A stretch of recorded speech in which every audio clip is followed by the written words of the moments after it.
your peace.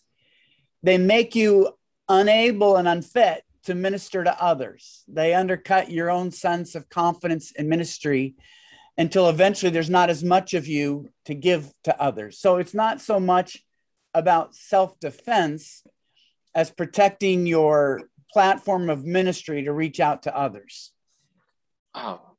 Oke. Jadi bagaimana kita bisa mengetahui orang yang beracun atau tidak? Jawabannya adalah orang-orang beracun ini mengambil sebagian kecil dari dirimu dan dia menyerang dirimu, karaktermu, sehingga membuat kita tidak nyaman dengan pelayanan, tidak nyaman dengan apa yang kita kerjakan, membuat kita teralihkan dari pelayanan yang telah Allah berikan, gitu kan? Mengalihkan fokus kita, gitu kan?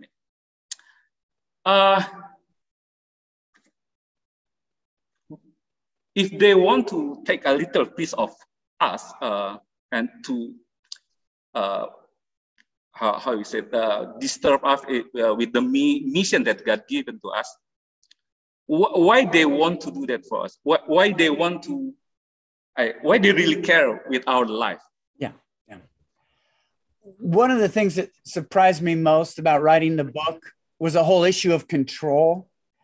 God is a God of invitation. There's a famous passage from Joshua, choose you this day whom you will serve. Or Jesus in Revelation, I stand at the door and knock. If you open the door, God speaks his truth and invites, but he doesn't control. I'll let you translate that and then I'll finish the second half of the question. Jadi pertanyaan saya gini, apa sih yang diinginkan oleh orang-orang ini dari kita? Kenapa mereka tampaknya sangat memperhatikan hidup kita sekali gitu ya, sehingga ingin menelan beberapa bagian dalam hidup kita? Jadi menjawab ini, isu yang penting adalah isu untuk apa ya? Mengendalikan, gitu kan ya. Kita berusaha untuk mengendalikan. Ketika Yesus di dalam pelayanannya, Yesus menyatakan kebenaran dan mengundang, tapi Yesus tidak berusaha mengendalikan respons dari orang-orang yang dilayani. Oke. Satan, on the other hand, does try to control. While the New Testament talks about demonic possession, it never talks about God possession. It says we're filled with the Holy Spirit, but even then Paul says that the spirit of the prophets is subject to the control of the prophets. So controlling is something that Satan does. It's not what God does. And so toxic people are sort of expressing more of Satan's method of, you will do what I want you to do. I will coerce you. I will scare you. I will present myself as a needy person. Whatever I have to do to get you to do what I want you to do, instead of us being driven and directed by our allegiance to our Heavenly Father. Oke.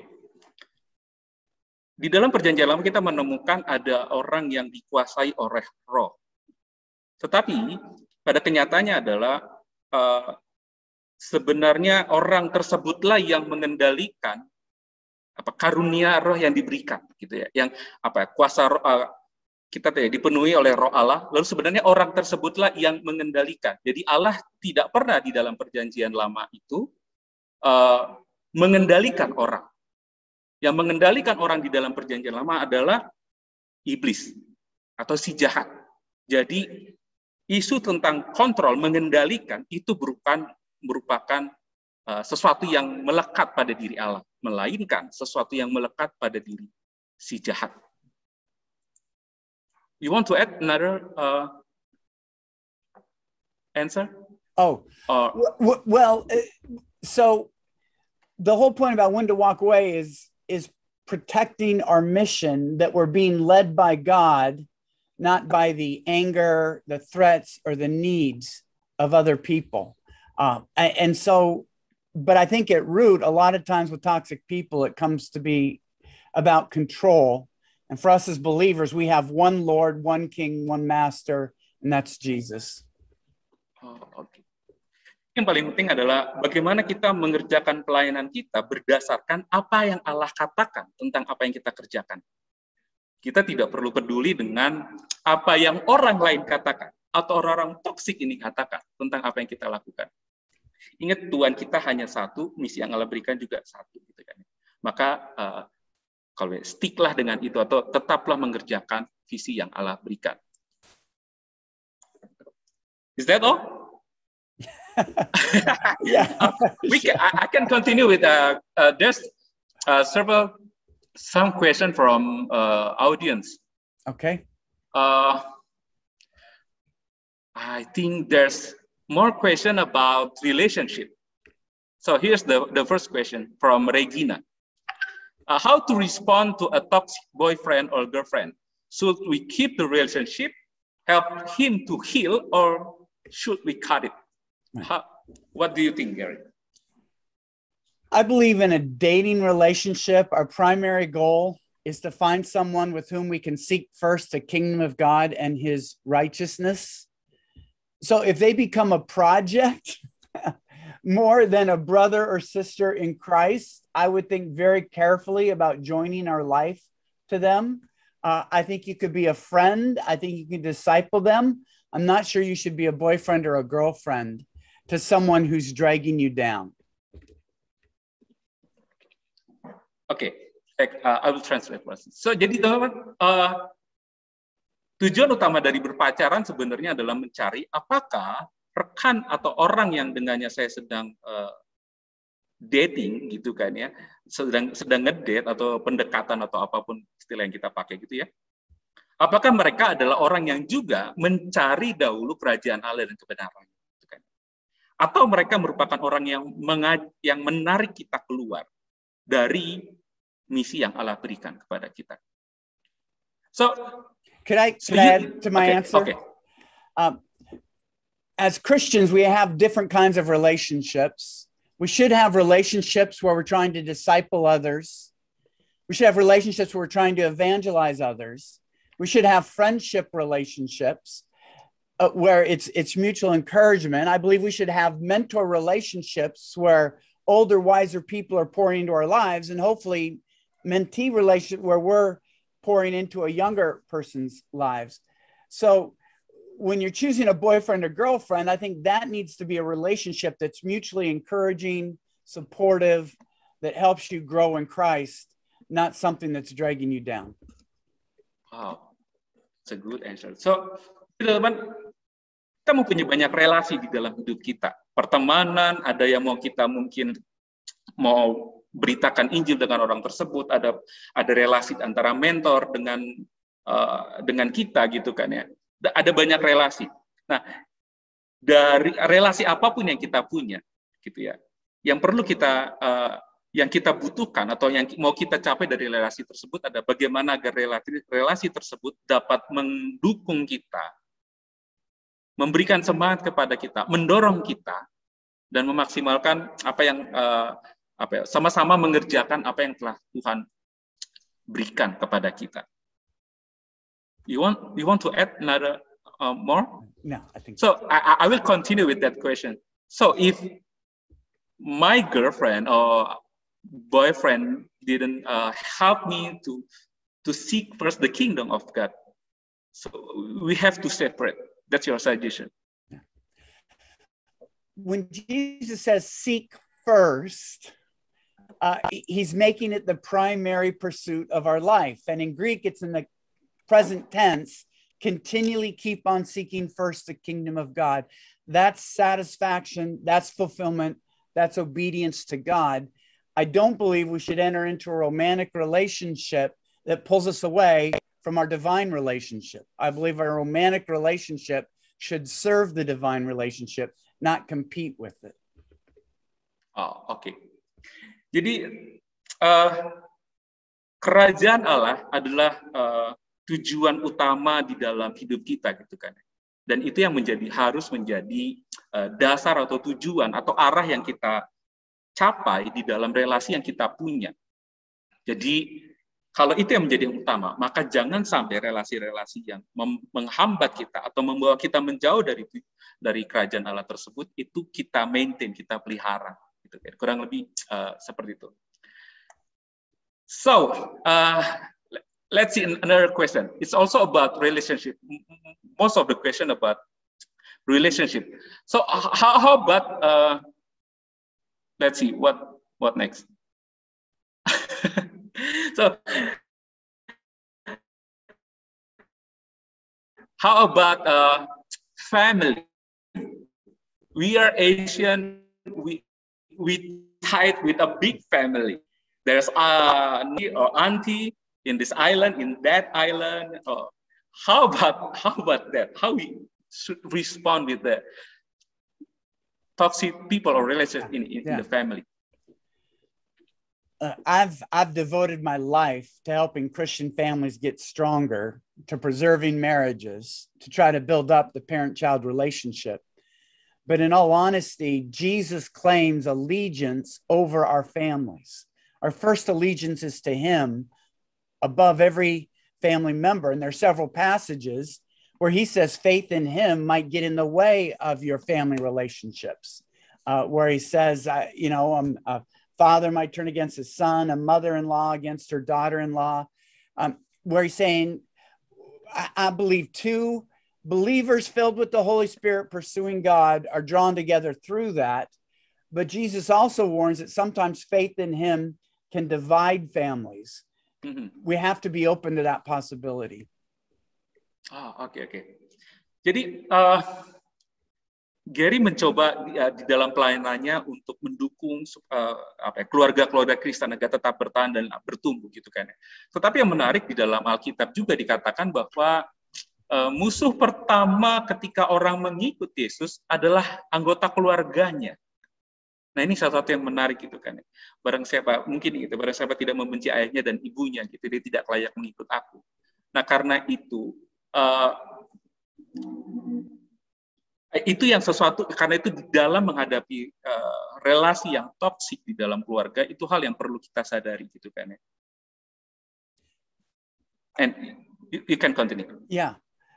Remember the one time when Jesus's mother and siblings came to visit him, and they said, your mother and brothers are out here, your siblings are out here. And Jesus said, who is my mother? Who is my brother? Those who choose to do the will of God and obey it. We're never told if Jesus actually went out and saw them. And yet we do know later that two of those brothers, James and Jude, became believers because they wrote two books of the New Testament. But even here, Jesus says, while family matters, mission before God is most important, so is of supreme importance. Ya, teman dan rekan-rekan sekalian, kita tentu ingat peristiwa di mana murid memberitahu pada Yesus bahwa ada ibunya, ada saudara-saudaranya yang mencari dia. Tapi Yesus malah jadi, siapakah ibuku, siapakah saudaraku? Ibuku dan saudaraku adalah mereka yang melakukan firman-Ku, gitu kan ya. Yang melakukan firman Allah. Jadi family matters, keluarga itu penting, tetapi misi Allah itu yang utama. Nah, ini prinsipnya demikian. You want to add another answer? Yeah. Well, I think we should love sacrificially our family members. Certainly, we want to share our faith with our family members. And the desire is that our model of love and sacrifice will lead them to Christ. But if they become toxic, at that point, we should be giving our efforts to those who want to be discipled, who are willing to follow God. Okay. Jadi kita harus memang berkorban untuk keluarga kita, gitu kan. Kita harus berupaya agar mereka pun bisa mengenal Yesus. Tetapi pertanyaannya, apakah mereka memang adalah orang yang siap untuk datang kepada Yesus, mengenal Yesus? Kalau mereka orang yang siap, maka kita harus benar-benar berkorban untuk membawa mereka bisa mengenal Allah. Kalau tidak, maka itu bukan hal yang prioritas berdasarkan prinsip itu tadi. Wow, I think that's quite challenging for us Indonesian who live in the big family. Well, but see, Jesus stressing his mission may have been a key component to James and Jude coming to faith. We don't know, but we want our family members to see this is the most important thing in our life. This is urgent for them. There's nothing more important than this. As wonderful as family is, as glorious as family is, The kingdom of God is an even more important family, and we want them to see by our passion for it that they should consider it as well. Wow. Oke, jadi iya memang keluarga penting, tetapi ada misi Allah yang lebih besar, yang lebih mendesak untuk kita kerjakan. Maka itu akan berpengaruh pada bagaimana kita menggunakan waktu kita dan interaksi atau relasi kita dengan orang-orang yang lain. Wow, that's really a good answer, and I think it's really challenging us when we face it in our real life. So, can we continue to a question from the audience? Sure. Please. So, what is the parameter of the toxic people? I'm not sure if I understand how parameter is being used there. I'm sorry, I'm not sure what that means. Maybe I can try to explain like this. A parameter is how do we know if that person is a toxic people? Okay. I mean, like I think my early question about how to identify. Okay. But is there any point? What point we can like checklist that we can do to check if that's toxic or not? We talked earlier about control. Not every toxic person is controlling, but that is a common denominator. A second aspect is that they tend to have a murderous spirit. God is a God of life. Satan tries to bring death. And by murderous spirit, I mean, they just destroy everything. They destroy office environments. They destroy family gatherings. They destroy relationships. They bring division. They destroy your peace and your joy and your confidence. And it might sound selfish to say, why should I worry if they destroy my joy? But the Bible says the joy of the Lord is your strength. So in destroying your joy, they're making you weak. I'll add to that after you translate. Jadi parameter yang pertama mungkin bisa kita lihat adalah mereka punya kecenderungan untuk mengontrol hidup kita. Mereka punya kecenderungan untuk membunuh, dalam artian mereka menghancurkan segala sesuatu yang ada di dalam hidup kita. Relasi kita, kehidupan kita, semangat kita, atau kebahagiaan kita. Mereka menghancurkan damai sejahtera yang kita punya, sukacita yang kita punya, atau kepercayaan diri yang kita punya. Mereka mau membuat kita menjadi lemah. Okay, you can continue. The third aspect is that I call it they love to hate. They come alive when they're doing their worst. Colossians 3:8 describes what we need to take off: anger, rage, malice, slander, filthy language, and lying. That's a long list, so I'll let you go with that. So, orang-orang toksik ini suka untuk membenci. Ya, mereka sangat baik di dalam hal ini, gitu kan ya. Dan rekan-rekan sekalian bisa membaca apa yang Paulus katakan dalam Colossians 3 verse 8. Yes. Kolose 3 ayat 8. Apa yang Paulus paparkan tentang apa yang dilakukan atau kesukaan dari orang-orang yang toksik ini. You can continue. And then Paul says in Colossians 3:12 to put on, I think, the anti-toxic qualities of kindness, gentleness, compassion, and patience. Oke. Di dalam Kolose 3 ayat 12, Paulus menawarkan rumusan bagaimana menghadapi orang-orang yang toksik ini, yaitu tentang lemah lembut, kemurahan hati, gitu kan ya, dan compassion. You can continue. Toxic people enjoy putting two people against each other instead of encouraging others.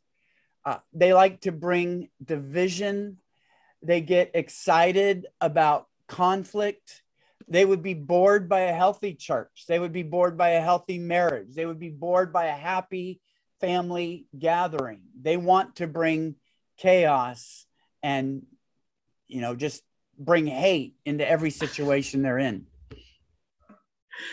Ya, orang-orang toksik ini tanda yang kita bisa lihat adalah bahwa mereka suka mendatangkan kehancuran gitu kan. Mereka tidak suka sesuatu yang harmonis, yang damai. Mereka suka kalau ngelihat orang kesusahan, kesulitan, patah hati, patah arang. Dan ini yang bisa kita checklist atau parameter yang bisa kita buat dan temukan gitu kan di dalam mengidentifikasi orang-orang toksik ini. You want to continue? Yeah, so I'd summarize it that the control, the murderous spirit, loving to hate, and then finally I would just say if they're getting in the way of you being who God created you to be or doing what God created you to do, for you, that person is toxic. Oke. Pada poinnya adalah orang-orang ini suka untuk mengendalikan, suka untuk membunuh gitu kan ya. Orang-orang ini suka mengalihkan kita dari apa yang Allah ingin agar apa yang Allah ingin agar kita kerjakan atau apa yang Allah ingin agar kita jadi seperti apa. Gitu kan. Orang-orang ini suka untuk mengalihkan kita dari itu semua. Poin-poin tadi itulah parameter yang bisa kita pakai di dalam mengidentifikasi orang-orang yang toksik atau beracun di dalam relasi kita. Okay, it's already more than almost 30 minutes we talked. So maybe my next question is you talk about scripture structure, and you said that we tend to forget or deny that there's evil in our life. So we like to yes, to live in redemption. We are in redemption. We forgot about there's fall, there's evil. Yes, and then that's lead us to lead us to make us like serve the toxic person more than we do what God wants us to do. Yes. Yeah. 3 main teachings in Scripture is that God created, and what He created is good, but there was a fall that affected everything, where evil seeps into every good thing that God has created. And then third, Christ is redeeming it. He's making it right. Too often as Christians, we focus on the good that God created and that Jesus is making everything right, and forget about how evil has pervaded all of God's good creations, government, family, business, everything. Oke. Nah, saudara sekalian, di dalam bukunya yang disebut Kerangka Alkitab dikatakan ada 3 hal penting atau poin penting di dalam kerangka penting di dalam Alkitab, yaitu penciptaan, bahwa Allah menciptakan segala sesuatunya baik, kejatuhan, dan penebusan, gitu ya. Dan seringkali kita orang Kristen fokus pada Allah menciptakan segala sesuatunya baik dan Kristus sudah memperbaikinya.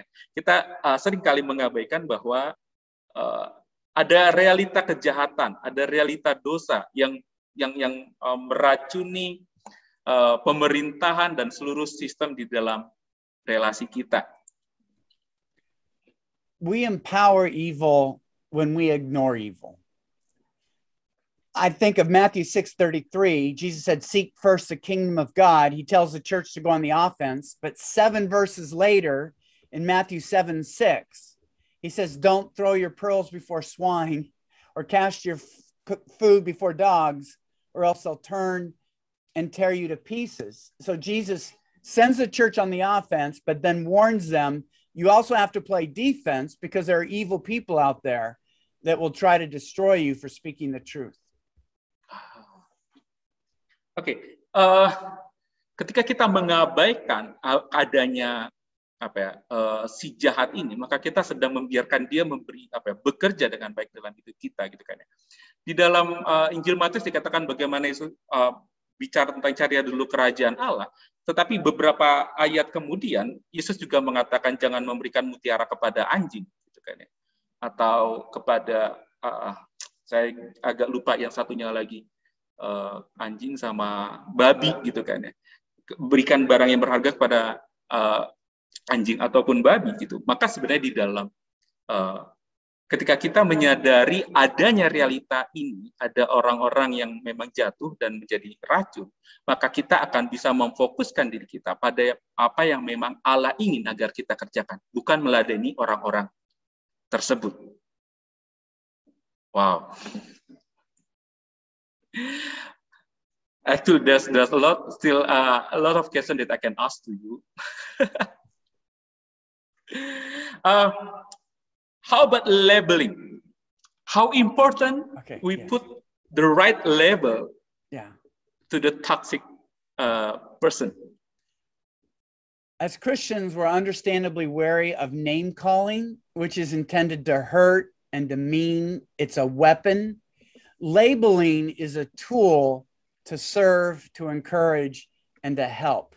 So I don't want to name call somebody toxic to hurt them or to slander them. But if I'm talking to someone and trying to help them understand a label that can help them survive that relationship or warn them away, that's what I think we see happening in Scripture and what we need to learn how to do as well. Oh, oke.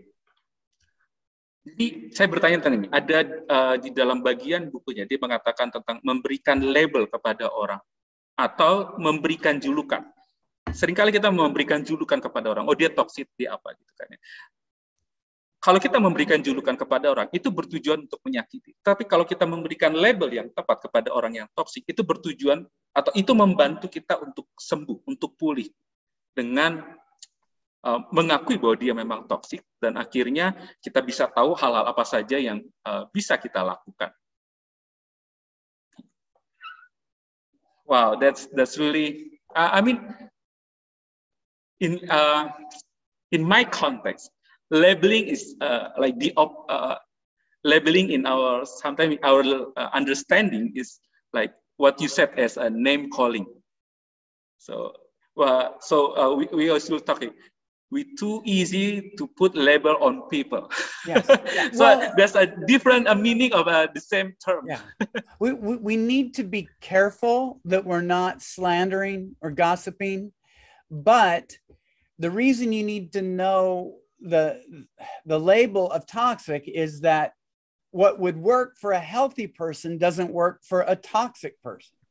Telling a toxic person what you said hurt me gets them excited because they've succeeded. If you say that to a healthy person, they're going to want to have a good conversation and try to set things right.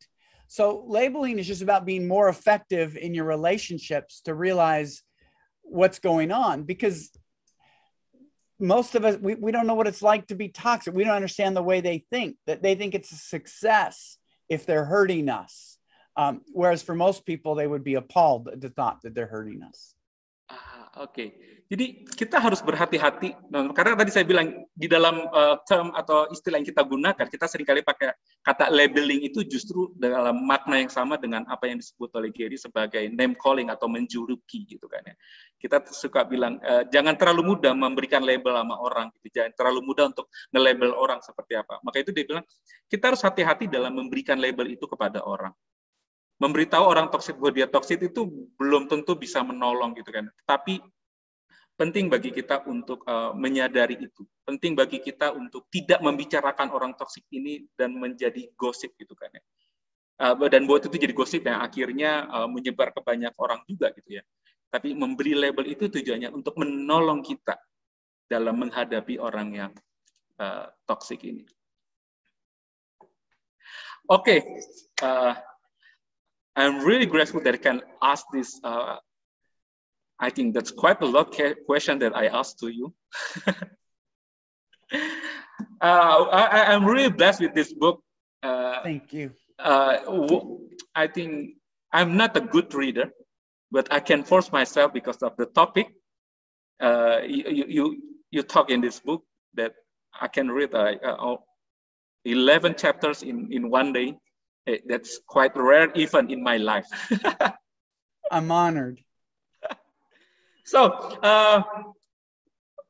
we will end this in this session, and I will continue with talking with Christopher and Agung.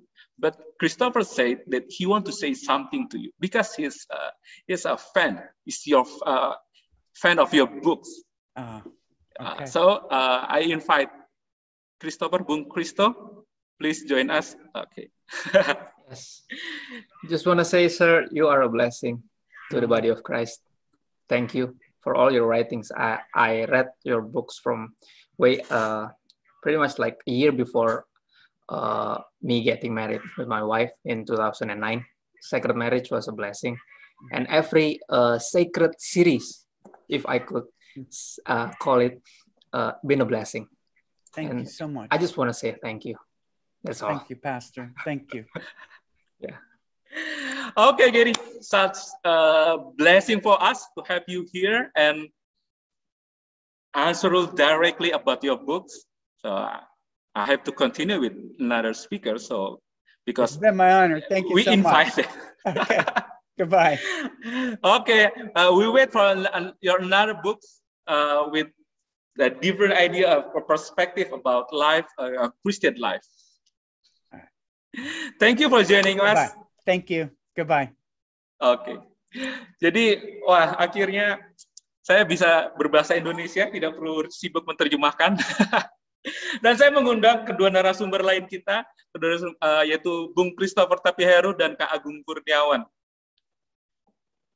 Silahkan bergabung dengan kita, Kak Agung.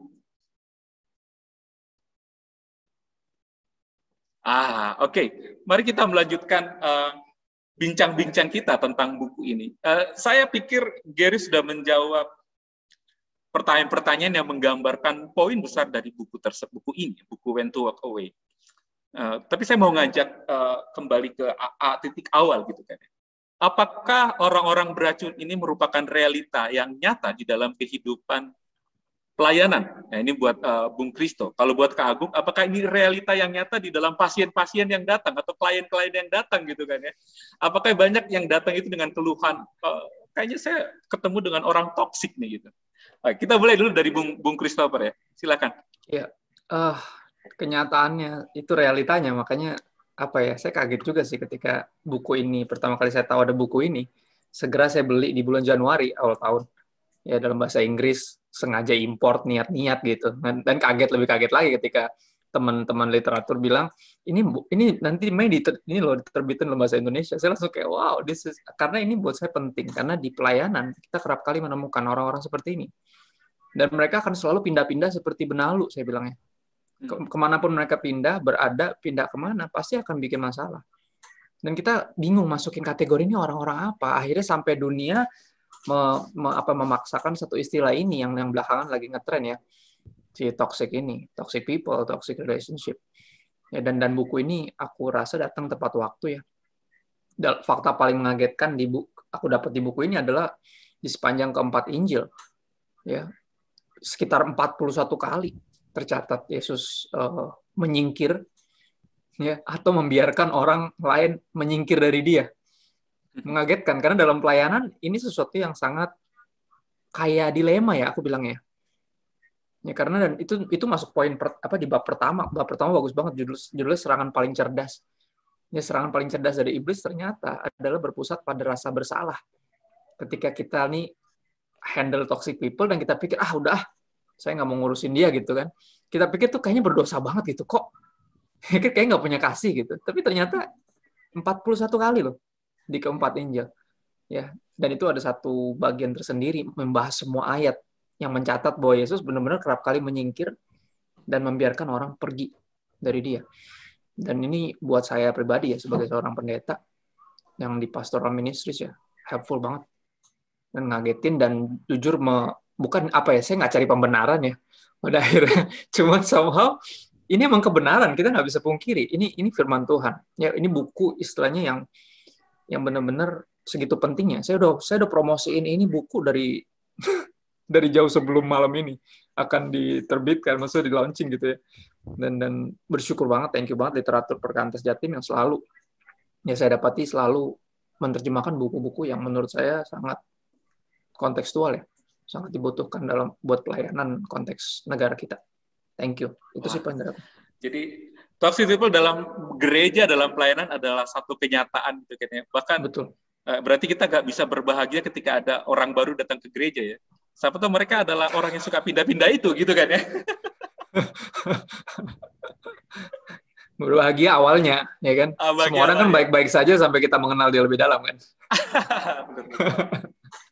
Oke, kalau dari Kak Agung gimana? Dari sisi klien yang datang atau orang-orang yang konseling, banyak nggak sih yang punya masalah dengan toxic people atau relasi-relasi yang beracun?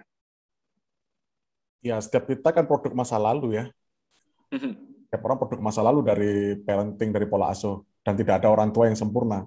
Cuman apakah itu di dalam gradasi, apakah itu ringan, atau sedang, atau berat kan gitu. Atau yang masih terlalu ringan gitu, sehingga nggak nampak menjadi seorang toxic people gitu. Jadi sebenarnya kita produk dari masa lalu dan pasti ada orang tua yang tidak sempurna, itu pasti ada, ya sedikit-sedikit itu akan mempengaruhi kepribadian karakter kita, membentuk karakter kita. Jadi ya kita, kalau katanya si Gary, kejahatan itu eksis ya. artinya ya kita juga bisa menjadi seorang yang toksik begitu. Di bab 20 kalau nggak salah si Gary ngomong kalau kita tidak ingin menjadi toksik bagi orang lain, maka kita jangan menjadi toksik bagi diri kita sendiri gitu. Tapi kan nggak bisa dipungkiri bahwa kita kan produk masa lalu kan gitu. Itu juga dikatakan oleh Gary bahwa kita produk dari masa lalu, dari orang tua kita, dan orang tua kita tidak sempurna. Dan ya, benar. Lingkungan kita juga lingkungan yang juga saling kompetisi, saling mementingkan ego gitu, bisa juga melukai dan akhirnya kita toksik sendiri kan gitu. Karena kita merespon orang yang toksik, akhirnya kita toksik sendiri gitu. Saya kasih contoh, kalau di Jakarta mungkin lebih berat ya. Paling ringan kalau di Jakarta masalah traffic deh. Orang tiba-tiba nyalip kita keluar umpatan, kita jadi toksik juga. Atau kita gantian untuk kejar dia karena dia sudah nyalip mobil kita kan gitu. Ada di Surabaya juga ada. Tapi nggak biasa disalip ya. Agung katanya Kristen disalip aja marah. Padahal Yesus, kita nyembah Tuhan Yesus disalip ya. Jadi lingkungan kita bisa membuat kita juga jadi toksik kan gitu. Karena pengaruh dari lingkungan kan gitu. Oke, jadi sebenarnya memilih untuk menyingkir adalah salah satu jalan keluar ya. Kalau dalam bukunya si Gary menyebutnya sebagai tindakan defense atau bertahan yang kadang harus kita lakukan. Itu ya. Kakak berdua ini setuju berarti ya dengan itu. Menyingkir adalah salah satu yang mungkin yang mengagetkannya adalah itu Alkitabiah gitu. Saya pikir kalau menyingkir itu kurang Kristen gitu loh, maksudnya ketiga. Oke. Itu dia. Iya benar. Nah, pertanyaan selanjutnya gini, kalau menyingkir, yaitu tadi sudah Alkitabiah, tadi juga Bung Kristo sudah banyak bicara tentang 42 ayat gitu kan ya, yang bicara tentang Yesus menyingkir gitu kan. Lalu bagaimana kita menerapkan kasih dalam tindakan menyingkir tersebut? Bagaimana kita menerapkan kasih? Iya, karena kan biasanya menyingkir berarti apa ya kamu nggak mengasihi orang tersebut karena kamu nggak peduli gitu kan ya. Itu kan dibilang nggak peduli juga enggak sih ya, cuman nggak membiarkan dia punya akses ke dalam kehidupan kita. Saya nggak cuek. Jadi orang-orang toksik yang ada pun yang saya tahu gitu ya, saya hanya selalu memberitahukan ke orang-orang lain bahwa orang ini seperti ini, sehingga ketika dia datang orang-orang ini udah aware, jadi nggak akan sekaget saya kemarin. Tapi bukan berarti membuat mereka jadi dijauhi, enggak juga. Ya bagi pelayan-pelayan Tuhan yang dewasa, mereka akan menyadari bahwa dia bilang, oh ya kita juga dulu ada sih orang kayak gini. Jadi thank you udah dikasih tahu. Karena kita jadi nggak kaget-kaget nanti. Nanti kan jadi nggak bisa diakalin lagi. Karena dia akan dimanapun selalu kan kayak gitu. Tapi ini ketika dia datang, ya saya kan dengan senang hati cuma sekedar bertanya, gimana? Udah mau berubah belum? Saya bilang gitu. Karena kalau kayak gini, kamu kerja di mana aja, pindah ke gereja mana aja, pasti akan rusak semua. Kenapa? Karena racunnya ya kamu. Saya bilang, udah siap belum untuk di detox? Saya pakai kata-kata itu dulu. Ya kalau udah, ayo gitu. Karena saya bukan orang yang menutup diri, tapi saya nggak memberikan akses sebesar itu ke kehidupan saya dan ke pikiran. Karena di buku ini kan banyak ditulis tentang itu ya. Orang toksik tuh sampai mereka nggak hadir aja. Ya somehow racunnya itu masih bisa meracuni kita gitu. At least ketika kita menyingkir dari mereka, kita ngerasa bersalah, dan rasa bersalah itu membunuh kita. Ya, dan itu kan yang segitu ngerinya, dan makanya saya percaya buku ini segitu pentingnya untuk membuka cakrawala baru ini, bahwa menyingkir ternyata bukan sesuatu yang tidak Kristen. Karena seringkali toksiknya itu pakai cara itu kan. Ketika kita nyingkir dari mereka bikin kita ngerasa kurang Kristen. Pendeta kok gitu. Ya kan kayak gitu-gitu kan. Kan itu kan cara controlling ya. Controlling itu kan bisa pakai ketakutan, bisa pakai rayuan, dan bisa pakai ancaman, dan bisa pakai kayak tadi. Kayak sindiran-sindiran halus yang bikin kita ngerasa gagal gitu. Itu salah satu ciri-ciri orang toksik kan seperti itu. Dan buat saya sekali lagi buku ini super helpful. Itu paling kabar. Berarti kita ini ya, tindakan kasihnya dengan tetap menyambut dia gitu, orang tersebut ya, tidak memandang dia sebagai musuh. Dan tadi tindakan memberitahunya bukan gosipin ya, bukan kita ngegosip tentang orang tersebut ya, tetapi menolong aja. Ya, menolong rekan yang lain. Iya, benar. Kalau nggak kan kasihan kan, tiba-tiba yang motornya hilang atau yang tiba-tiba ketipu berapa duit gitu kan, dan itu kerap kali terjadi memang. Dan ini nggak 1-2, saya pelayanan full time kan dari 2015 ya. Sebenarnya nggak banyak orang yang kayak gini yang benar-benar toksiknya sampai level kayak gitu. Tapi benar tadi kata Kak Agung bilang, gradasinya beda-beda ya kayak. Ada yang tipis, ada yang sedang, ada yang berat gitu kan. Dan yang berat-berat ini yang saya rasa harus dikasih tahu lah ke teman-teman saya gitu. Karena kerap kali juga jujur ya, orang-orang toksik ini suka bawa nama saya juga untuk masuk ke lingkungan barunya. Oh, saya dulu dimentorin loh sama Kak Kristo gitu. Jadi akhirnya nanti saya bilang, saya malah jadi kayak keseret-seret gitu loh. Dia bikin masalah di mana, bawa nama saya gitu loh. Jadi kayak, wow, ngeri banget ya orang-orang kayak gini. Ada tapi kalau mereka datang, saya dengan senang hati selalu menyambut dan saya selalu bertanya. Karena aku percaya nggak pernah ada yang namanya mantan keluarga. Mungkin istilah ini agak aneh, tapi saya percaya nggak pernah ada mantan keluarga. Ya, ini akan selamanya jadi keluarga kita. Tapi kita sekali lagi bisa nggak perlu terdistract dari mission. Ya kan tadi kan Gary banyak ngomong tentang itu juga kan. Tentang keluarga jangan sampai jadi distraksi dari tujuan utama Tuhan untuk kehidupan kita gitu loh. Itu sih paling, saya tetap percaya nggak ada mantan keluarga. Jadi sekali saya pernah mentoring, selamanya dia mau balik lagi dan sungguh-sungguh, saya dengan senang hati menyambutnya. Cuman ya tadi, dia nggak bisa punya kontrol lagi atas hidup saya. Kan ciri-ciri toxic people paling jelas kan controlling ya. Salah satu bagian buku yang aku suka banget itu kata-kata itu. God is in control, but He's not controlling. Tuhan tuh nggak toxic. Ya, yang controlling, punya kecenderungan controlling justru iblis.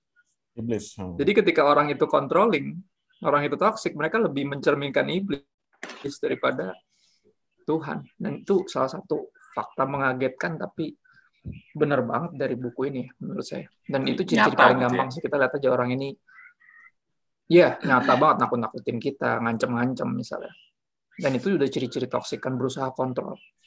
Dan itu yang buat saya penting banget sih, makanya buku ini saya udah sekali lagi udah promosiin jauh sebelum diterjemahin. Dan segitu pentingnya. Dan sampai hari ini saya akan terus promosiin karena emang segitu pentingnya. Oke.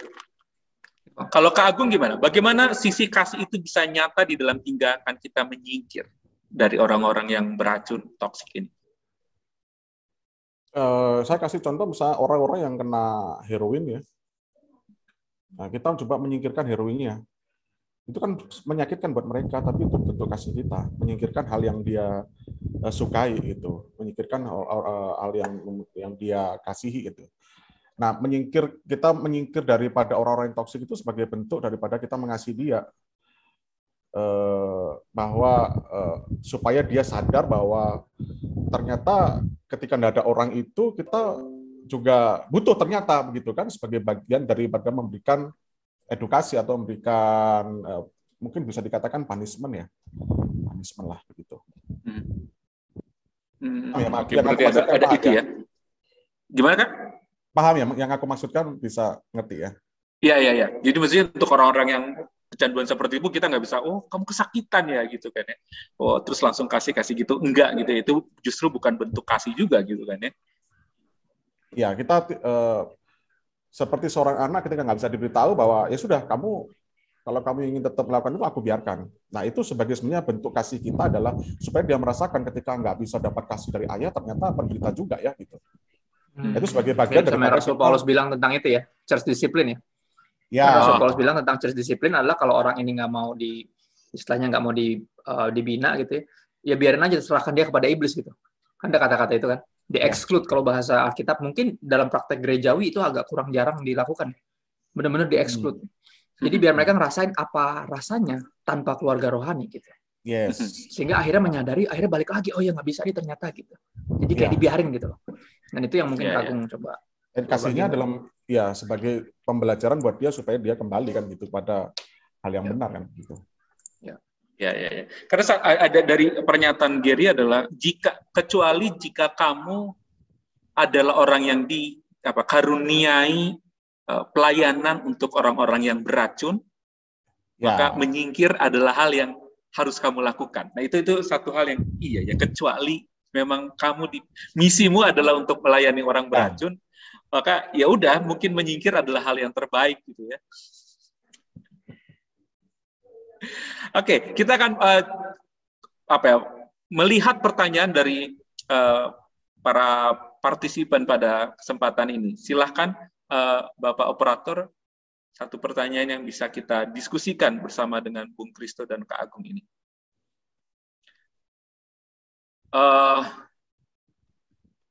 Kenapa why do people become toxic? Kenapa orang menjadi toxic dan bagaimana kita mengidentifikasi dan aware gitu kan ya, akan waspada dengan isu mengendalikan atau controlling yang ada di dalam diri kita. Nah ini why do people become toxic kayaknya sudah dijawab Agung juga sama Gary. Tadi kayak udah dijawab juga ya. Agung mungkin yang kedua tanpa sadar menjawabnya juga tuh Kak tadi. Maksudnya ada background keluarganya, untuk masa lalunya, kita produk dari masa lalu. Which is penting. Tapi gimana cara tadi? Aku suka bagian keduanya tuh. Iya, pertanyaan keduanya itu yang bisa kita our own controlling issues. Ini karena seringkali pas menyadari bahwa ciri orang toksik itu controlling, kita langsung kayak, waduh, gue dong, gitu. Karena kita kerap kali ya kan juga berusaha untuk memanipulasi atau bikin orang ikutin apa yang kita mau kan. Gitu. Benar-benar. Nah itu gimana? Karena kan ada di dalam buku ini juga ada contohnya itu, ada kisah yang dicantumkan bagaimana dia menyadari pasangannya toksik gitu, tetapi dia malah tidak menyadari bahwa dirinya menjadi toksik juga di dalam relasi mereka. Nah, itu gimana caranya kita bisa waspada atau waspada tentang kondisi diri kita? Kalau aku jawab sisi psikologi ya. Nggak apa-apa, it's okay. Karena ini kan pasti juga banyak kaitan dengan psikologis.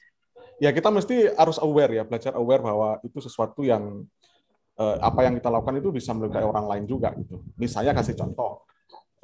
Orang tadi ya, orang nyalip kita ya, mendahului kendaraan kita tiba-tiba silang gitu ya. Lalu kita mengumpat begitu. Nah, umpatan kita itu kan sebenarnya juga bisa melukai orang lain. Nah, kita belajar bahwa apa yang kita lakukan itu ternyata melukai orang lain, kita belajar sadar itu. Nah, di dalam kita belajar sadar itulah nanti kita mudah sekali untuk kontrol. Oh, ternyata apa yang aku lakukan ini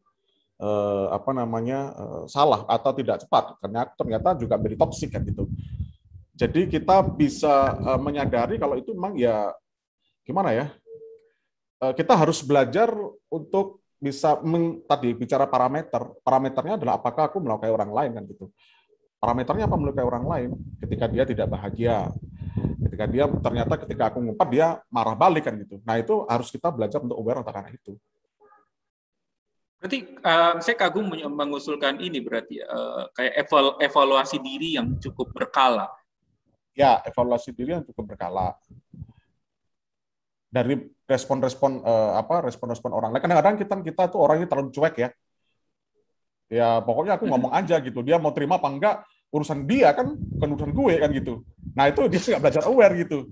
Nah, itu perlu masukan dari orang lain bahwa itu menyakiti hati orang gitu, nggak baik juga gitu. Kan dia yang salah. Iya, dia yang salah. Tapi ternyata kita juga akhirnya melukai dia juga, Pak. Kita jadi toksik. Gitu. Iya, basic rule yang aku belajar ya. Maksudnya aku kan nggak sekolah Alkitab ya. Aku langsung masuk di pastoral ministries.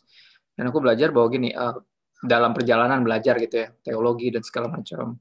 Ya dari satu forum debat ke kolom komen gitu kan. Dari segala macam kita lihat di YouTube, orang debat-debatan. Aku belajar satu hal yang penting gitu, bahwa being right doesn't mean you have rights to be rude. Bener bukan berarti lu punya hak buat kasar. Dan itu penting banget. Dan di buku ini juga Gary berkali-kali kayaknya kerap kali ngingetin satu bagian itu, apa yang kita nggak mau Apa yang kita nggak mau orang bikin ke kita, jangan kita bikin ke orang gitu. Karena seringkali kan itu yang terjadi ya. Kita ngerasa kita ditoksikin, kita berhak untuk ngebales. Tapi kan ngebales itu bukan yang Yesus ajarin gitu, pada akhirnya. Dan jangan sampai kita jadi sama beracunnya, dan karena keracunan jadi dua-duanya keracunan gitu loh. Saling meracuni kan, itu paling bahaya ya. Malah saling menyakiti satu sama lain gitu. Benar. Sebenarnya kalau setiap orang sebenarnya punya awareness ya bahwa dia bisa toxic. Cuma yang paling penting sebenarnya kontrol, self controlling itu. Kita sadar bahwa itu melukai. Ya kan kadang-kadang kita disalib sama orang, kita tahu ketika kita ngumpat itu salah sebenarnya, melukai orang. Tapi kadang-kadang karena marahnya nggak ada kontrol. Sama dengan ketika anak melakukan kesalahan misalnya. Tiba-tiba orang tanpa orang tua karena dengan otoritas diberikan Tuhan, akhirnya dia mukul yang membuat anak itu traumatik, sembarangan. Nah itu kan controlling sebenarnya. Kan itu yang penting sebenarnya controlling, bukan awareness-nya. Oke. Kalau bagi orang-orang yang tadi aku omong itu perlu awareness. Di buku ini juga ada tuh bagian itu tuh. Dia bilang controlling itu toxic. Yang paling penting itu kontrol juga. Ya benar. Dia bilang controlling itu toxic. Lu coba kontrol orang, tapi self control itu sehat, dia bilang. Ini kan di buku itu ada kan? Di buku ini. Iya. Benar. Itu paling. Oke, kita lanjut pertanyaan selanjutnya ya, dari partisipan. Nah, ini yang menarik. Bagaimana jika toxic people-nya pemimpin gereja kita, yang menuntut pelayanan, dan ketika kita menceritakan kondisi kita, malah dianggap sebagai alasan. Nah, ini gimana? Ini saya mesti jawab ya? Oh iya, karena secara background profesinya lebih ke Bung Kristo ini. Nah nanti Kak Agung mungkin sesuai dengan background profesinya juga. Mungkin gitu bisa dibeliin buku ini kali ya buat gembalanya ya. Sambil kita berdoa gitu, pas dia baca dia nyadar gitu loh. Ya, sindiran-sindiran halus yang berguna gitu. Soalnya kan kadang sampai level tertentu ada yang benar-benar anti kritik sama sekali. Ya, dan dia merasa ya tadi, buat saya nggak bisa dipungkiri, bahkan mungkin di sini nggak dibahas bahwa ada gereja yang toksik. Gereja toksik cirinya sederhana. Dia nggak pernah memberi apa-apa, tapi menuntut semuanya. Menuntut komitmen dan, oh ya, itu buat saya toksik. Ya, kami gereja, kalau gerejaku ya gereja kecil mungkin, tapi isinya banyak kan musisi, orang yang di-entertain. Kita nggak pernah nuntut komitmen mereka untuk mana komitmennya gitu. Ya, saya nggak pernah, buat saya keluarga itu paling nggak pernah ada tuntut. Saya nggak pernah ditanya komitmen saya sebagai anak dulu sama papa saya. Ya, ketika saya berkarya di luar, ya berprestasi di luar, saya nggak ditanya komitmennya pas di keluarga, karena di keluarga juga saya berbakti gitu. Jadi ketika lebih banyak tuntutan daripada yang diberikan, itu jadi toksik. Pada akhirnya controlling. Dan gimana cara negurnya ya, kita tegur baik-baik kalau emang ini keluarga ya, seperti anak kepada ayahnya pasti bisa ngomong ya. Ya kan kita akan bilang, Pak, aku kan udah gede ya. Maksudnya, aku juga pelayanan, bukan yang gimana, ini emang nggak bisa. Ya, dan minggu ini aku benar-benar nggak bisa. Ya, kantor nyuruh aku keluar kota dinas.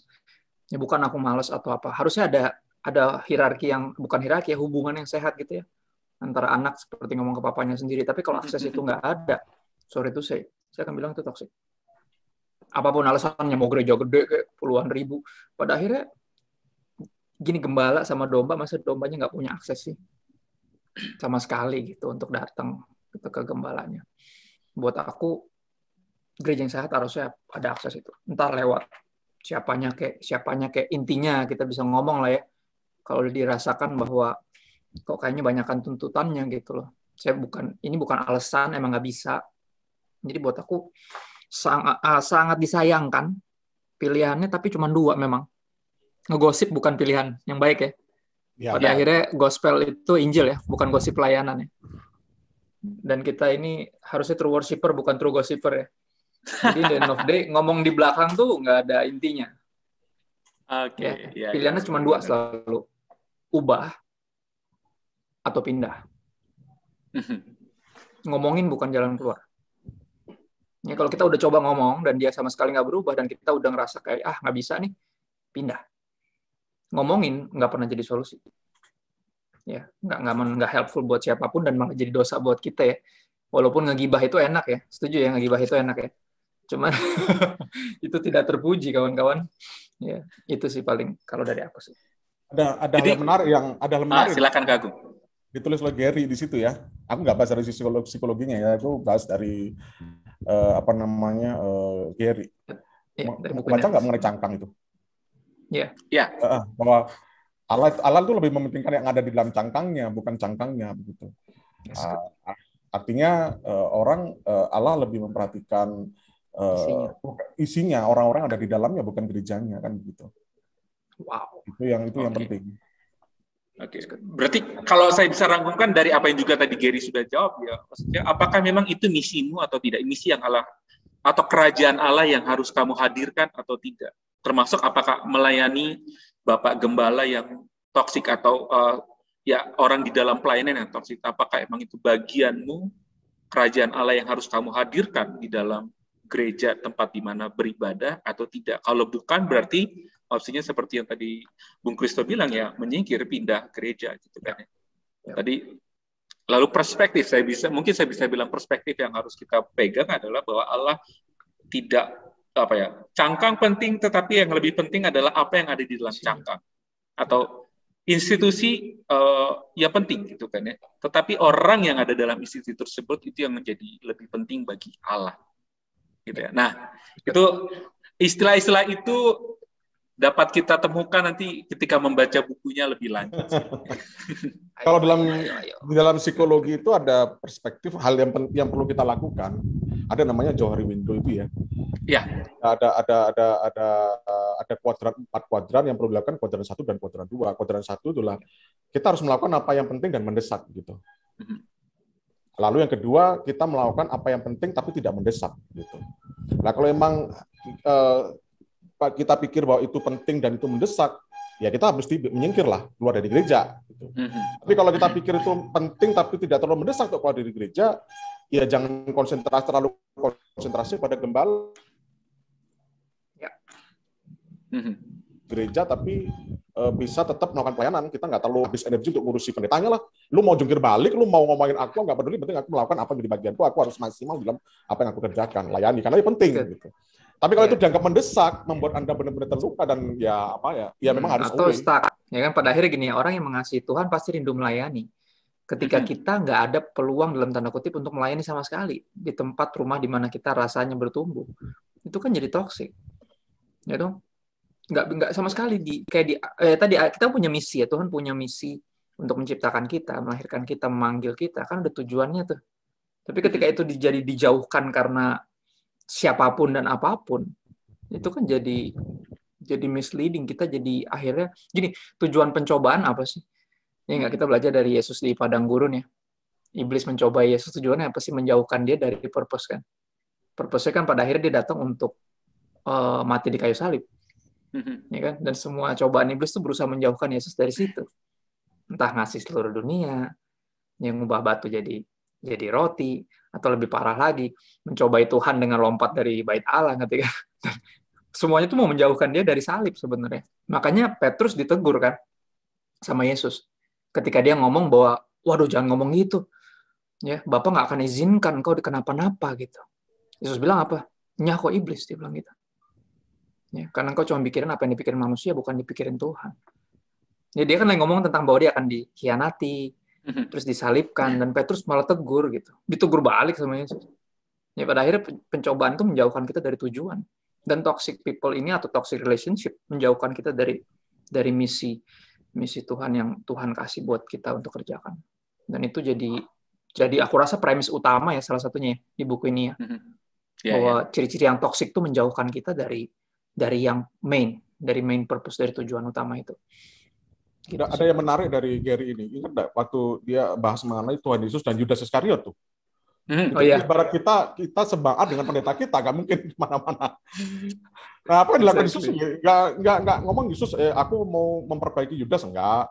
Yesus juga nggak usir Yudas gitu. Malah Yesus ngomong, lakukan kalau kamu ingin mengeksekusi aku secepatnya, lakukanlah, kan gitu dalam bahasa kasarnya kan. Bukunya terus dibocorin nih biar penasaran. Itu bab 11 by the way. Menjadi seperti Yesus saat bekerja bersama Yudas. 11. Ya, Yesus nggak away dari Yudas gitu. Bahkan nggak berusaha memperbaiki Yudas gitu. Yeah. Malah Yesus menyuruh Yudas, kalau kamu kalau kamu ingin cepet-cepet lah, aku disalib gitu kan bahasanya. Apa yang kamu lakukan cepat-cepat lakukan gitu. Artinya memang karena apa? Yesus tidak melakukan apa-apa terhadap Yudas karena memang misinya Yesus adalah ke kayu salib, dan ternyata apa yang dilakukan Yudas memang mengkhianati Yesus dan cepat-cepat membuat Yesus segera di kayu salib kan gitu. Malah jadi bagian itu ya.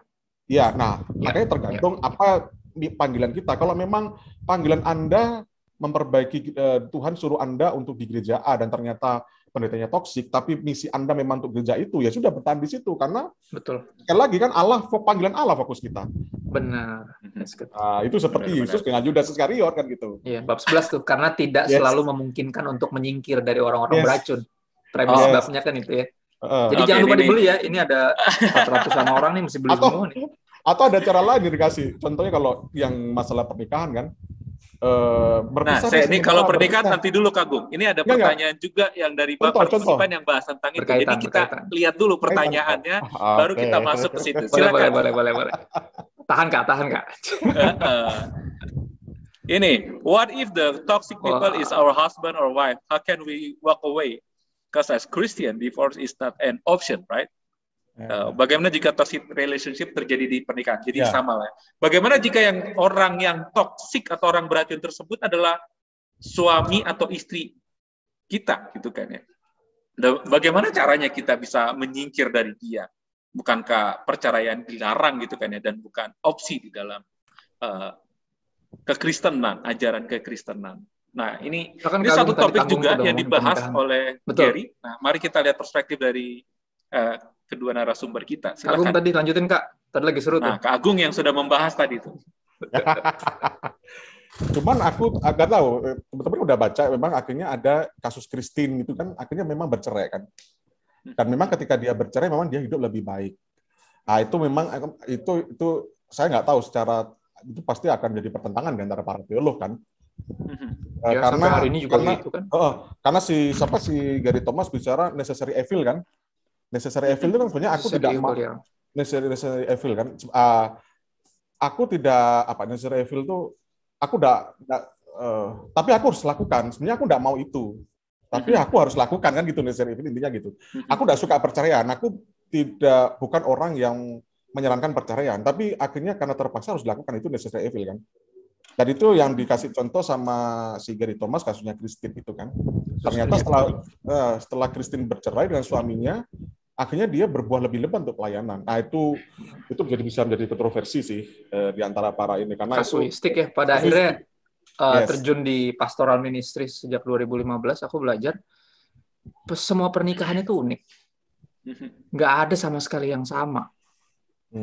Jadi kita nggak bisa kayak patokin, ini mesti gini atau mesti gitu. Enggak juga. Benar-benar mesti diperlakukan secara personal sama sekali.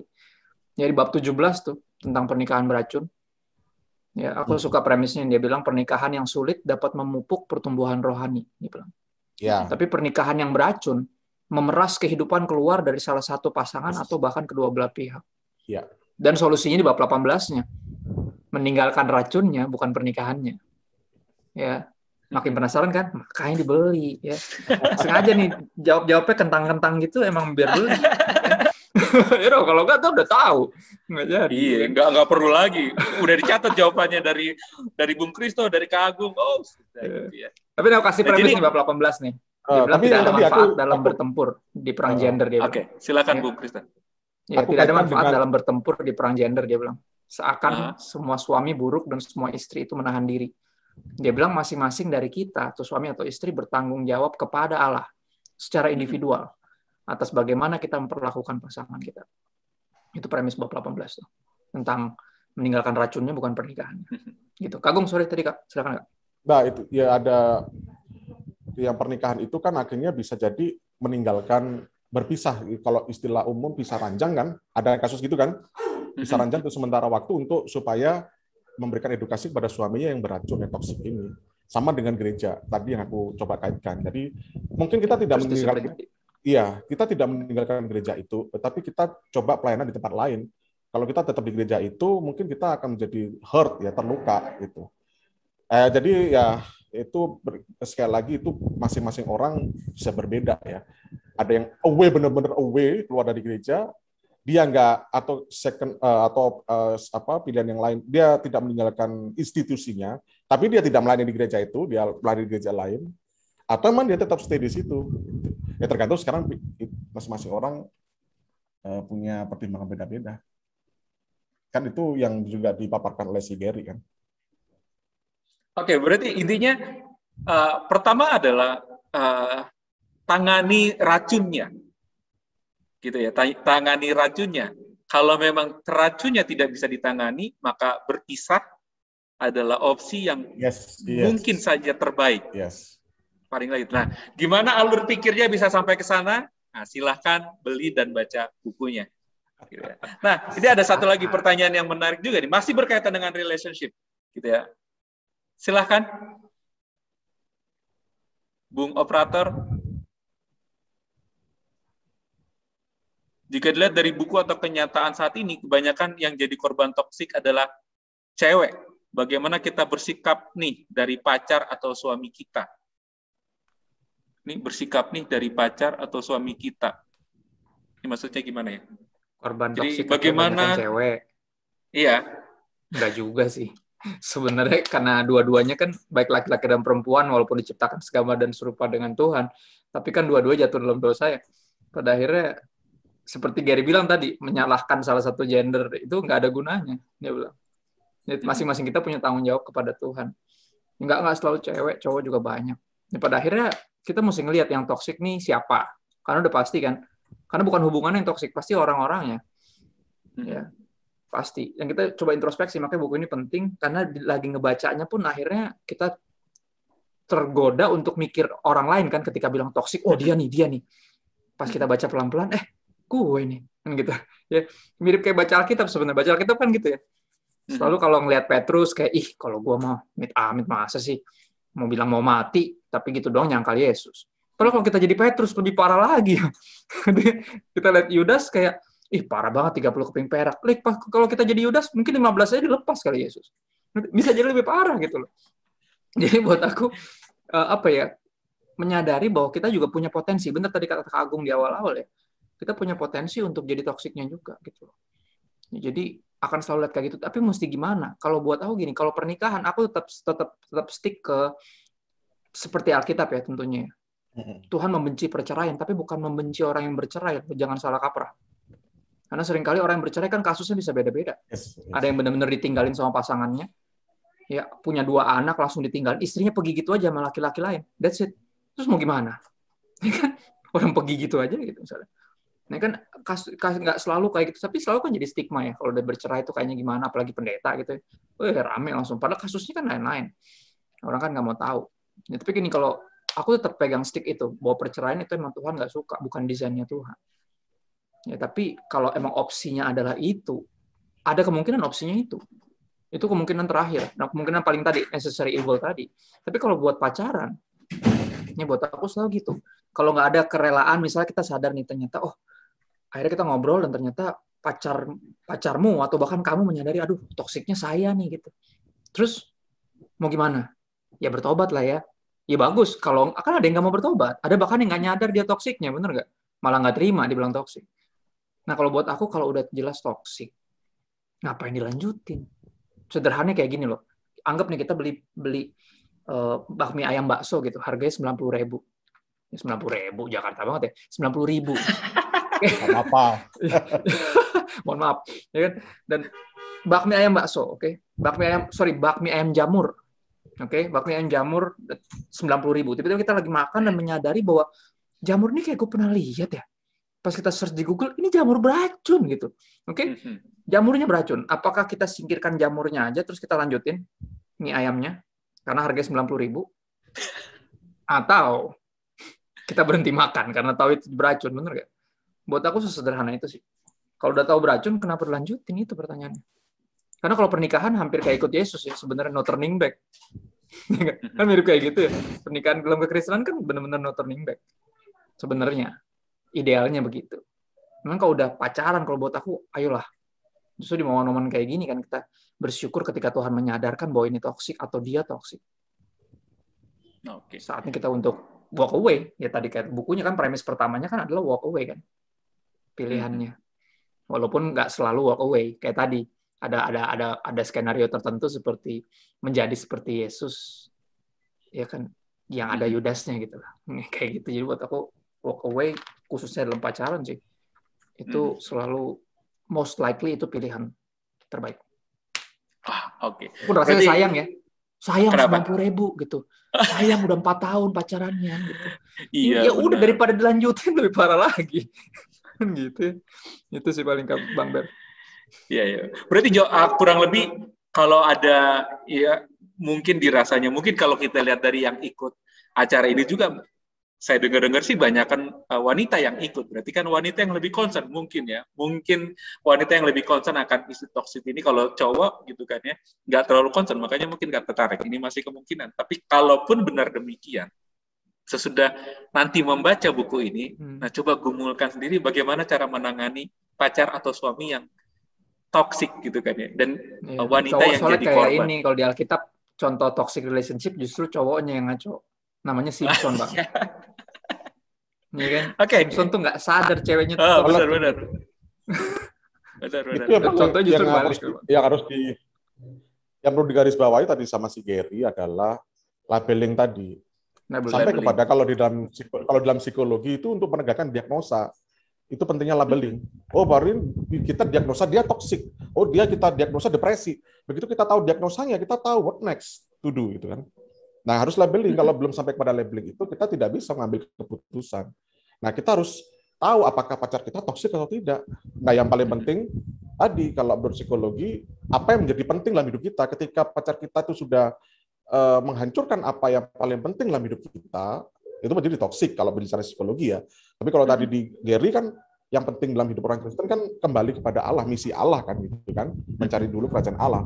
Ketika satu hubungan itu menghancurkan visi itu, dan kita tidak bertumbuh dalam visi itu, misi itu, ya berarti dia toksik kan begitu. Yang menghambat kita tidak sampai ke sana kan begitu. Oke. Jadi itu kembali yang paling penting adalah ya apakah itu menghancurkan prinsip atau hal yang penting dalam hidup kita atau tidak. Oke. Nah, ini ada satu pertanyaan terakhir dari partisipan yang ada. Silakan. Ini saya rasa cukup menarik ya. How to live a toxic relationship when you are still in love with that person. Nah ini, bagaimana kalau kita masih cinta sama orang tersebut? Ini nih. Gimana, Kak? Simpson nih. Bung Kristen. Saya suka Alkitab aja ya. Maksudnya Simpson itu kan by the name of love ya. Iya. Dia menyangka perempuan ini mengasihi dia seperti dia mengasihi perempuan ini kan. Benar. Tapi ternyata enggak. Ya, ternyata di baliknya itu kenyataannya itu yang terjadi. Perempuan ini cuma mau menjebak karena dapat duit. Gitu loh. Dan kasihan akhirnya berakhir menyedihkan. Orang ini karunianya tinggi. Ya, diurapi jadi hakim Israel 20 tahun. Tapi hidupnya jauh dari rohani. Jadi dia selalu jatuh lagi di hal yang sama, yaitu relationship di asmara. Ya, dia kerap kali jatuh cinta dengan, atau lebih tepatnya nafsu sih, dengan perempuan-perempuan yang salah. Yang pertama berakhir di perceraian, habis itu dia main pelacur, yang berikutnya dia naksir sama pelacur, dan yang kedua malah lebih parah, mengakhiri hidupnya. Gitu loh. Jadi buat saya, kalau kita masih dikaruniakan akal sehat gitu ya, dan masih dianugerahkan oleh Tuhan membuka mata kita kepada kenyataan ini loh. Ya ini loh. Dia ini kayak gini loh. Ya buat saya alasan cinta itu malah jadi lemah gitu. Karena seringkali yang terjadi itu dia. Sayang, udah kelamaan pacaran. Ya kan jadi apa. Ada momen, lebih parah lagi, ada beberapa hubungan yang tetap lanjut karena nggak enak. Dia sering bantuin keluarga kita. Itu cara controlling sebenarnya. Dengan bantuan-bantuan gitu, jadi dia bikin kita rasa nggak enak. Itu sebenarnya lagi dikontrol, dan itu toksik sebenarnya. Dan itu yang kita kerap kali nggak menyadari hal itu. Karena kita nggak ngerasa dia berbuat jahat, justru dia berbuat baik. Tapi kebaikannya bikin kita tuh nggak bisa gerak gitu loh. Kayak jadi mau bikin apa tuh nggak ada kebebasannya. Itu kan cara controlling yang sebenarnya manipulatif dan mengerikan. Ya pakai tadi bantuan-bantuan tadi. Akhirnya hubungan dilanjutin, dan ya tinggal nunggu konseling deh nanti pas udah married, ya nggak? Ujung-ujungnya yang repot pendeta lagi kan. Ya kan, ya konselor lagi yang repot, bener gak? ketika dilanjutin. Jadi kalau buat saya udahlah, ya, jangan pakai alasan-alasan asmara, karena asmara yang bikin Simpson kehilangan kedua matanya dan kehilangan istilahnya apa ya, urapan Tuhan atas hidupnya gitu loh. Dan buat aku tuh kisah itu udah di Alkitab untuk jadi pelajaran berharga sih. Ya, jangan pakai alasan asmara untuk melanjutkan yang toksik ini gitu. Mungkin Kak Agung ada ditambahin, Kak? Kalau aku sih begini, ya aku menambahkan aja. Kalau kita tetap cinta, tapi membunuh karakter kita, membuat kita tidak bisa berbicara secara karakter, atau melumpuhkan kita ya. Nah, ketika kita lumpuh secara emosi, secara pikiran, konsentrasi nggak bisa, bahkan depresi, bukankah kita menyulitkan orang lain, menyulitkan orang tua kita, menyulitkan orang terdekat kita, membebani malah orang lain? Nah, itu apakah kita tidak menjadi toksik bagi orang lain? Kan begitu, menyulitkan orang lain. Sehingga orang lain kehilangan, karena gara-gara kita, mereka akhirnya harus merawat kita, sehingga mereka tidak bisa bertumbuh secara maksimal. Artinya kita bisa toksik juga buat orang lain. Nah, daripada gitu kan lebih baik ya bukan jangan mengatasnamakan cinta, tapi kita karena cinta lalu kita tetap bertahan dengan orang toksik, akhirnya kita menjadi toksik bagi orang lain, kan? Membuat orang lain juga tidak maksimal gitu. Kan begitu ya. Ya sudah, lebih baik sakit hati lah dari itu kan ada tuh di Gary Thomas, lebih baik kita sakit hati daripada aku lupa di beberapa itu. Ada kan baca ya? Ingat ya? Berarti ini memberi nih misteri-misteri gitu kan ya. Oke, berarti intinya cinta itu harus dipikirkan kembali gitu ya.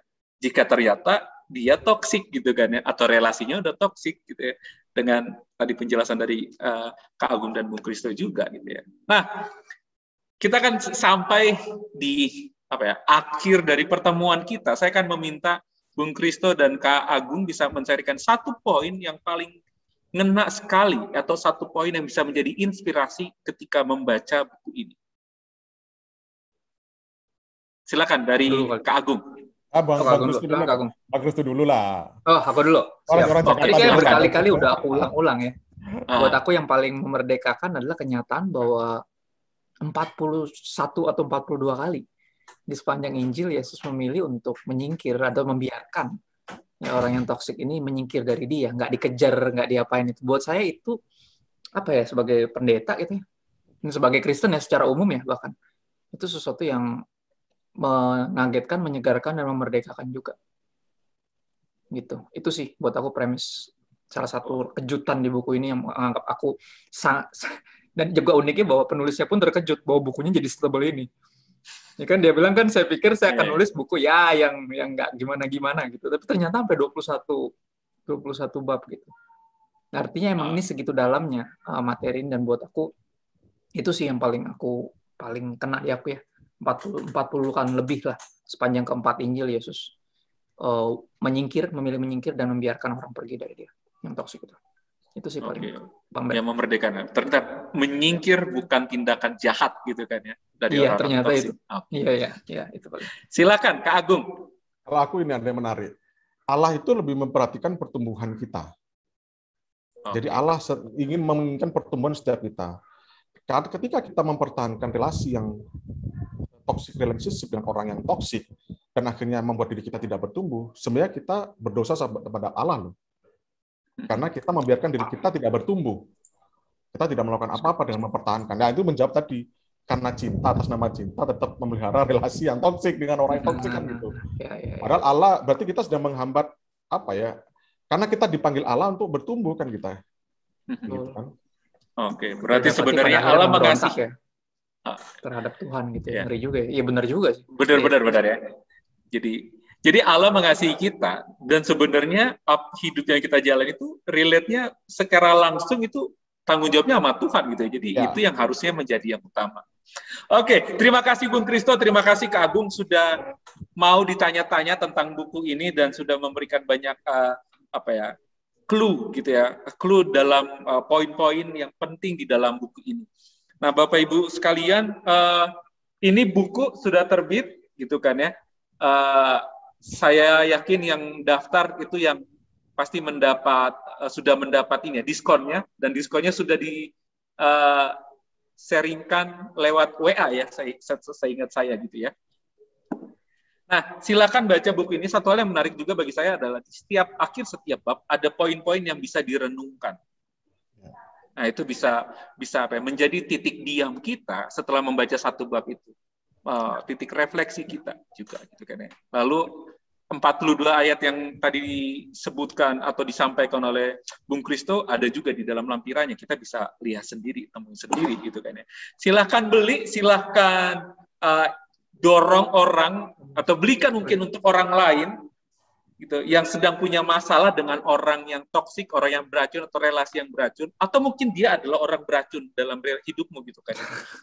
Beli bukan untuk menyindir, tetapi untuk menolong dia. Moga-moga dia menjadi orang yang bisa diinvestasikan waktunya, gitu kan ya. Dia punya, oh kayaknya aku begini, berarti aku butuh ditolong. Nah kalau dia butuh ditolong, dia siap untuk orang-orang yang reliable dibilang gitu ya, orang yang dapat diandalkan untuk diajarkan, maka ya itu menjadi kesempatan kita untuk membawa dia keluar dari dari jurang keracunan hidupnya. Ya. Nah, kami juga meminta Bapak Ibu sekalian dan rekan-rekan untuk mengisi form evaluasi. Linknya sudah sudah diberikan di dalam kolom chat. Tolong berikan masukan kepada kami supaya nanti di acara peluncuran buku-buku yang lain ya kami bisa menjadi lebih baik, atau termasuk juga masukan dari ini gitu kan ya. Masukan dari acara kita ini apa yang baik dan apa yang kurang gitu kan ya. Buku ini sudah terjual dengan harga 88.000 gitu ya. Silakan promosikan gitu ya. Jangan lupa kalau beli bisa di-tag tuh Instagramnya Literatur Perkantas Jatim gitu kan ya. Supaya supaya banyak yang follow juga, sehingga kalau ada buku-buku baik mereka juga bisa terinformasikan gitu kan ya. Lalu yang terakhir, slide yang terakhir. Nah, ini kode voucher sudah di-share melalui WA gitu. Nah, ini ada yang direct message ke saya. Halo Mas, izin tanya cara pakai vouchernya gimana ya? Karena dimasukkan di kolom voucher Shopee tidak bisa. Nah, ini gimana? Bung Dias, bos saya ini ya. Apakah baru bisa digunakan setelah ini? Makanya kemarin belum bisa digunakan atau gimana? Bung Dias? Lagi sibuk kali dia. Oh iya, sudah menjawab saya. Kolom vouchernya itu baru bisa digunakan setelah ini. Jadi kalau sebelumnya belum, karena kan acaranya belum jalan. Iya, belum selesai. Karena acaranya belum jalan gitu. Jadi ini sudah jalan dan akan selesai beberapa menit lagi. Habis itu baru bisa digunakan. Nanti kalau kesulitan untuk menggunakan voucher yang sudah diberikan di kolom di selebaran yang disebarkan gitu, yang saudara-saudara juga terima, itu ada kontak personnya. Gitu ya. Kalau kesulitan silakan hubungi kontak person itu. Ada dia sama Elsa. Nah ini, bersyukur saya sudah coba tadi, sudah bisa. Wah, puji Tuhan kalau sudah bisa. Semoga itu bisa menjadi berkat bagi kita semua. Semoga kita bisa bertumbuh menjadi tubuh Kristus yang sehat, gitu kan ya. Dan bisa benar-benar berfungsi mengerjakan misi yang sudah Allah berikan, menghadirkan kerajaan Allah dan mencari kebenarannya juga, gitu kan ya. Cari dahulu kerajaan Allah dan kebenarannya. Nah, gitu kan ya. Semoga itu yang menjadi fokus kita, semoga kita tahu apa yang harus kita lakukan dalam hidup kita dan orang-orang beracun yang ada di sekitar kita. Gitu ya. Terima kasih untuk kesempatannya, terima kasih untuk waktu yang diberikan untuk bisa datang, untuk bisa mendengar dan memberikan pertanyaan, baik kepada Gary ataupun kepada Bung Kristus serta Kak Agung. Terima kasih semuanya. Tuhan memberkati kita semua, semoga bukunya berguna, dan kalau berguna tolong di-sharingkan kepada yang lain. Bisa jadikan kado ulang tahun atau gimana. Nah, buku PA-nya, waduh ini pertanyaan menyeluruh. Buku PA-nya belum dibuat, belum diterjemahkan. Tapi ada ya? Ini strategi. Ini advance lagi nih mau PA ini. Bagus sih. Mungkin ada strateginya gitu, strategi. Kalau ini yang banyak yang beli, mungkin buku PA-nya bisa diterjemahkan. Gitu. Jadi kalau mau beli silakan ini ya, mungkin ngomong. Nah, ini biasanya baru bilang belum ada buku PA-nya. Mungkin sedang dibuat juga ya. Study guide-nya belum ada. Cara beli bukunya mungkin slide yang terakhir bisa ditampilkan. silakan Bapak Ibu kalau mau beli di luar yang voucher gitu kan ya, bisa beli di Shopee. Di Shopee cari saja ini ya, literatur perkantas atau Tokopedia Perkantas Jatim. Silakan bisa beli di situ gitu kan ya. Manfaatkan promo-promo yang Bapak Ibu punya gitu kan ya untuk membeli buku-buku yang baik. Sekian, terima kasih untuk hadirannya, untuk atensinya. Tuhan memberkati, sampai jumpa di launching buku yang lainnya, dan semoga saya bisa menemukan sharing kesaksian-kesaksian dari Bapak Ibu yang sudah membaca atau rekan-rekan yang sudah membaca melalui hashtag ataupun link yang dilingkan dengan Instagramnya Perkantas Jatim gitu kan ya. Terima kasih, Tuhan memberkati. Terima kasih Bung.